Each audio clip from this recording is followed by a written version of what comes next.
Hello guys, how are you? I hope you all are fine. My name is Neeraj Rawat. I am a chartered accountant by profession. Today I am talking about minimum alternative tax. This is my first video and I hope you people will like it. Now what is minimum alternative tax? MAT क्या होता है जिसको short form में हम mat भी कहते हैं. Mat क्या है, कैसे हम इसे कैलकुलेट करते हैं, when we have to pay this tax and in which form we have to file this form, right? So इसके बारे में हम डिटेल में पढ़ेंगे, पर पहले थोड़ा सा इसका ओवरव्यू ले लें. मैट क्या होता है? देखिए, मैट एक तरह से मिनिमम टैक्स है जो गवर्नमेंट को देना होता है. किसके बदले में?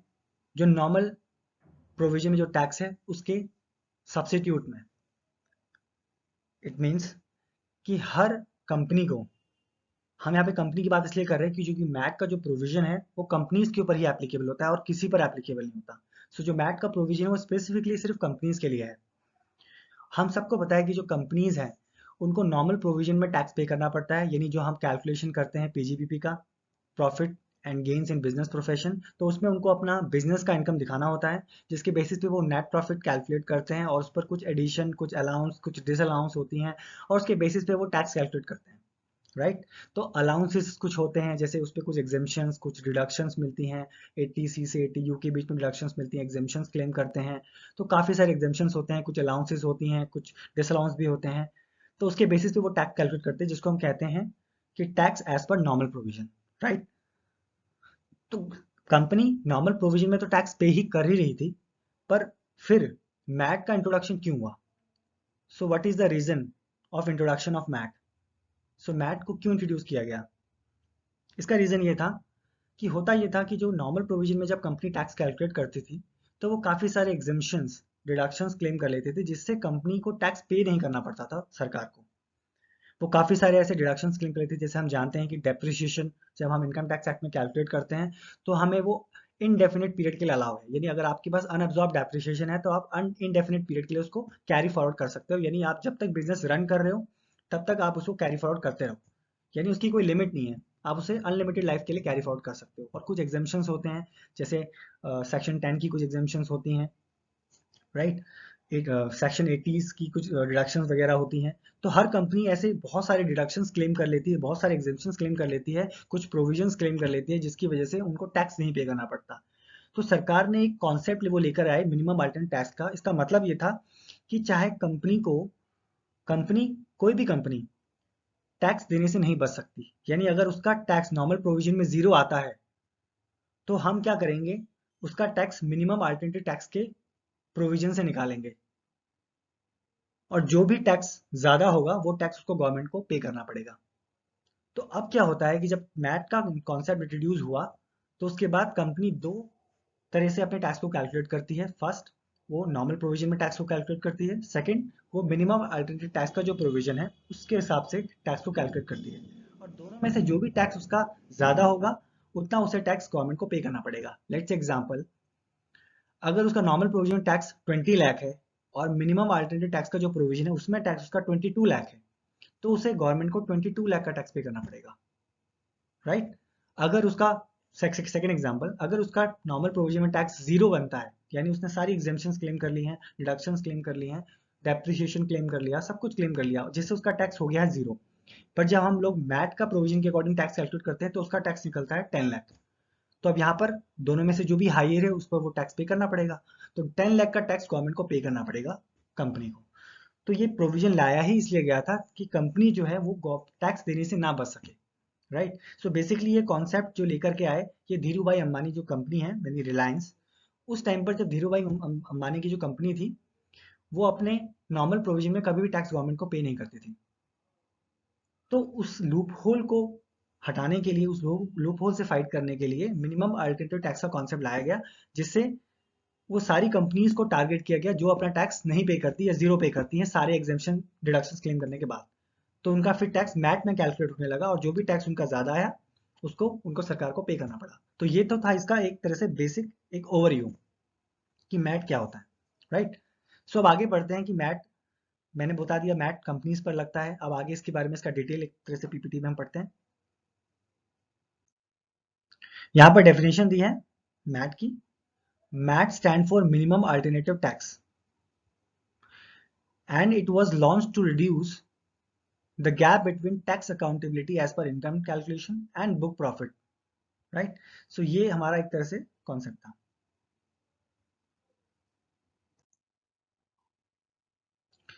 अब ब्रीफ इंट्रोडक्शन पढ़ लेते हैं इसका। A minimum alternative tax is payable under the Income Tax Act. The concept of MAT was introduced to target those companies that make huge profit and pay dividend to their shareholders. यानी वो profit तो ज्यादा कमाती थी but government को tax कुछ नहीं पे करती थी। यानी मैंने आपको बताया कि वो क्या करते थे, कुछ एग्जेम्पशंस क्लेम करते थे, डिडक्शंस क्लेम करते थे। इनकम टैक्स एक्ट में इतने डिडक्शंस हैं, इतने एग्जेम्पशंस हैं, वो क्लेम करने के बाद उनका टैक्स हो जाता था जीरो, जिससे वो गवर्नमेंट को टैक्स नहीं पे करते थे बट अपने शेयर होल्डर्स को डिविडेंड पे कर रहे हैं। यही उनके पास एट दी एंड, अगर हम रियलिटी में बात करें, प्रॉफिट तो था काफी ज्यादा बट वो टैक्स नहीं पे करते थे क्योंकि वो प्रॉफिट जीरो कर देते थे सारे डिडक्शंस को क्लेम करने के बाद। तो मैट का जो प्रोविजन है उन्हीं को टारगेट किया गया है, वो कंपनीज को जो अपने बहुत ही कम टैक्स पे करती हैं या बहुत जीरो टैक्स पे करती हैं नॉर्मल प्रोविजन के अंदर। तो वो एडवांटेज ले रही थी इस चीज का, डिडक्शंस का, एग्जेम्पशंस का। तो इसलिए मैट का प्रोविजन लाया गया। तो मैट का प्रोविजन अगर हम सेक्शन की बात करें तो सेक्शन है 115 जेबी यानी 115 JB. MAT is applicable to all companies, यानी सभी कंपनीज पर एप्लीकेबल है including foreign companies. Now what is foreign companies? मतलब फॉरेन कंपनीज वो कंपनीज होती हैं जैसे जिनका इंडिया में ब्रांच ऑफिस होता है, तो हम उसको फॉरेन कंपनी का स्टेटस दे देते हैं, राइट? मतलब वो इंडिया में इन्होंने कोई कंपनी नहीं बनाई, क्या किया, एक ब्रांच ऑफिस खोल दिया। यानी फॉरेन में एक कंपनी है, लेट्स से यूएस में कंपनी है, उसका एक ब्रांच ऑफिस इंडिया में सेटअप कर दिया, तो वो ब्रांच ऑफिस एक तरह से फॉरेन कंपनी के स्टेटस से ही जाना जाता है, तो उसको हम फॉरेन कंपनी भी कहते हैं।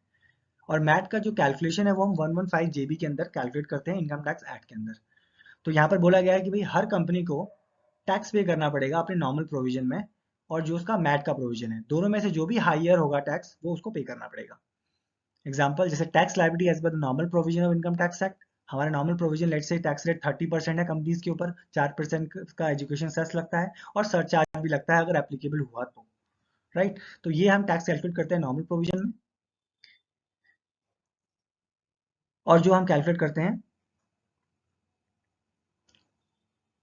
मैट मैट प्रोविजन में, दोनों में से जो भी हायर होगा उस पर टैक्स पे करना पड़ेगा कंपनी को।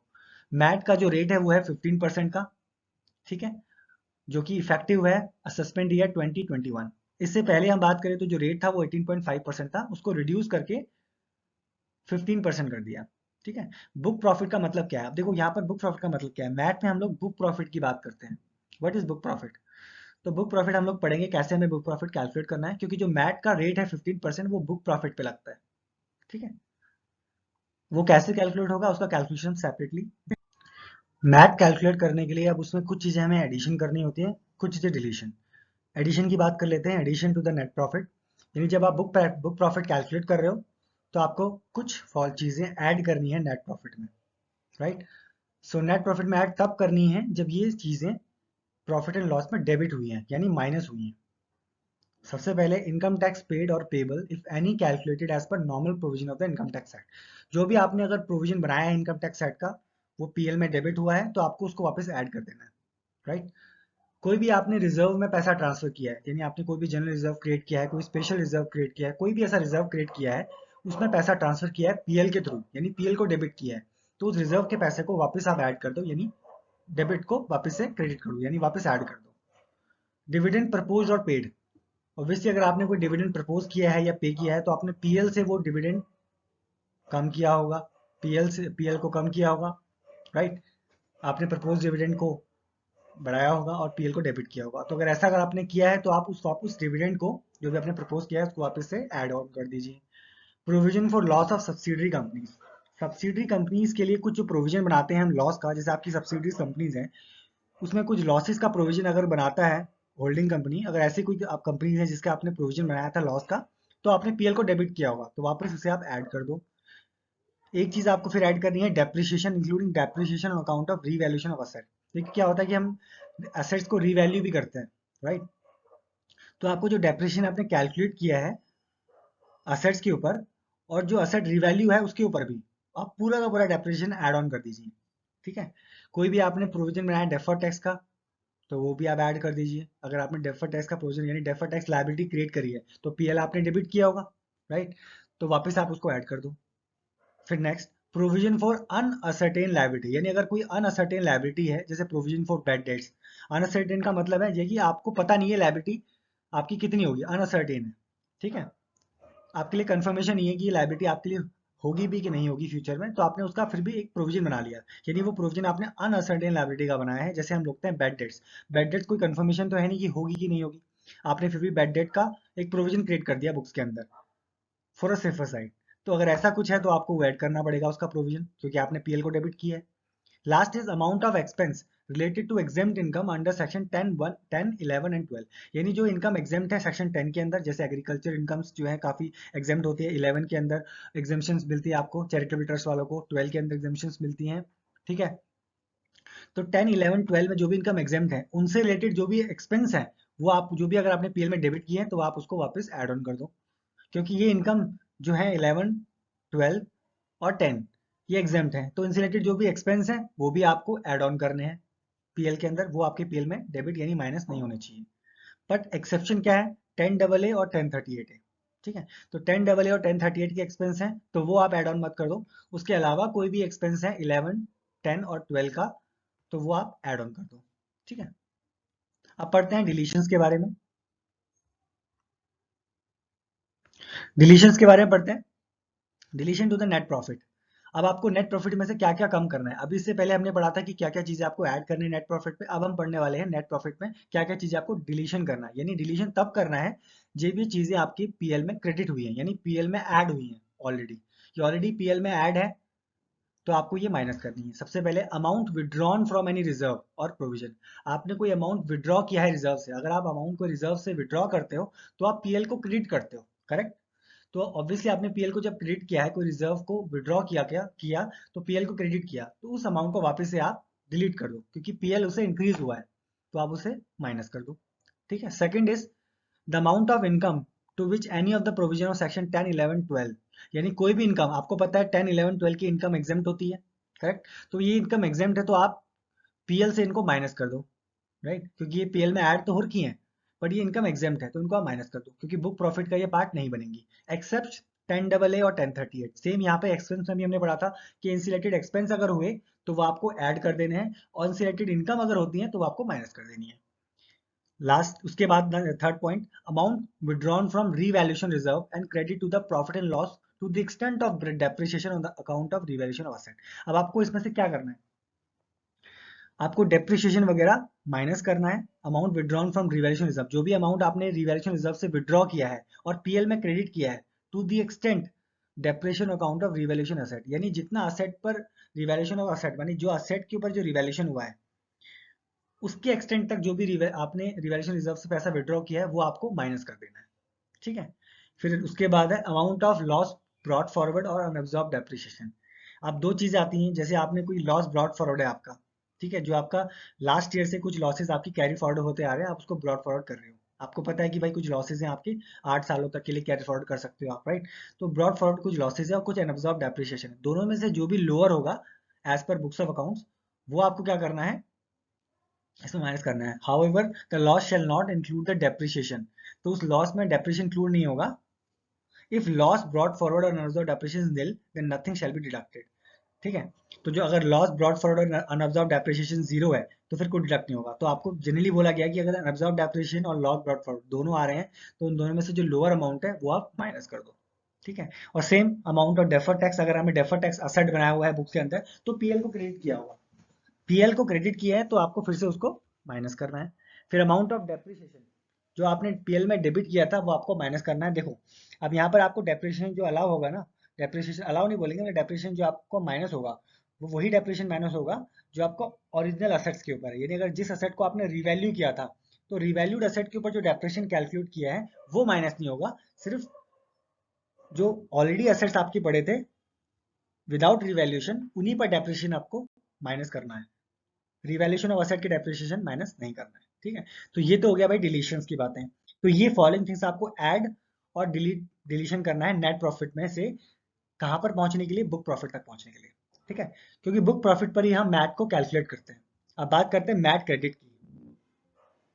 यहाँ पर आपको थोड़ा सा ये छोटा है तो उसको थोड़ा सा मैं जूम कर देता हूँ। ठीक है, मैं ऐसे बता देता हूँ mat credit.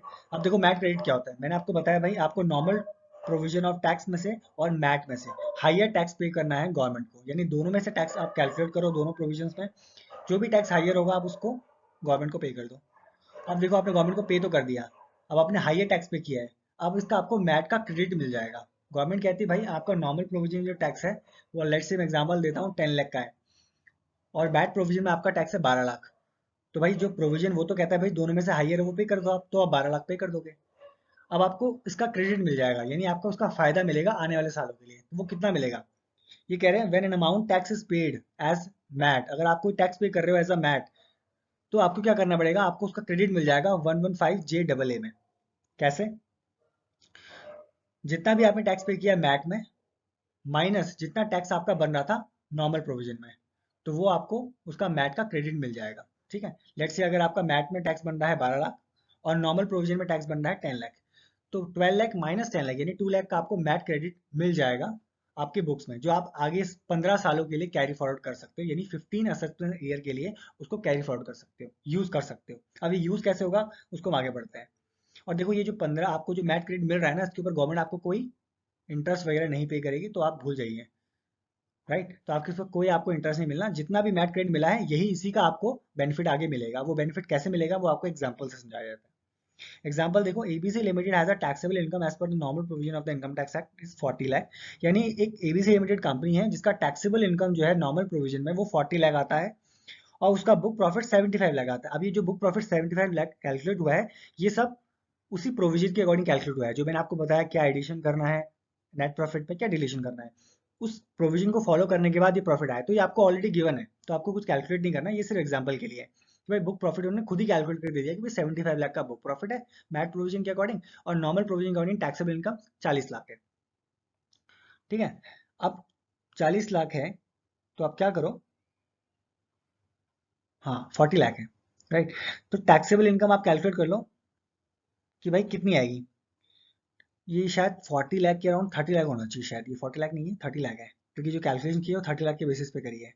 For example taxable income मैंने निकाला 30 लाख के ऊपर 30% प्लस 4%, यानी 9,36,000, ये मैंने नॉर्मल प्रोविजन का टैक्स कैलकुलेट कर लिया।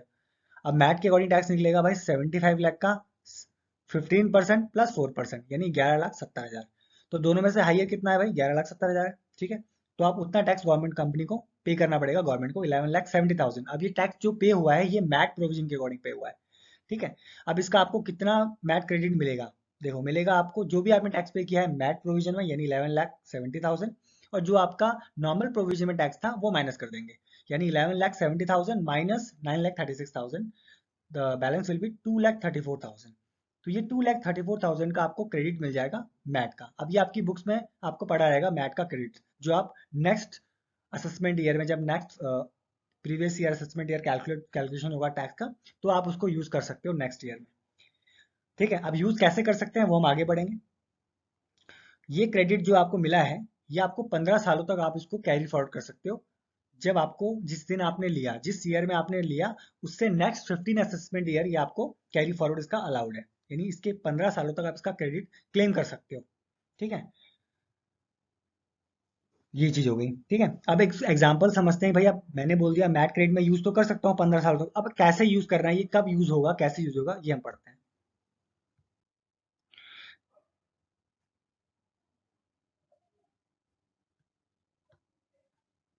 देखो मैट कैसे मिलेगा वो हम पढ़ लेते हैं, कैसे मिलेगा।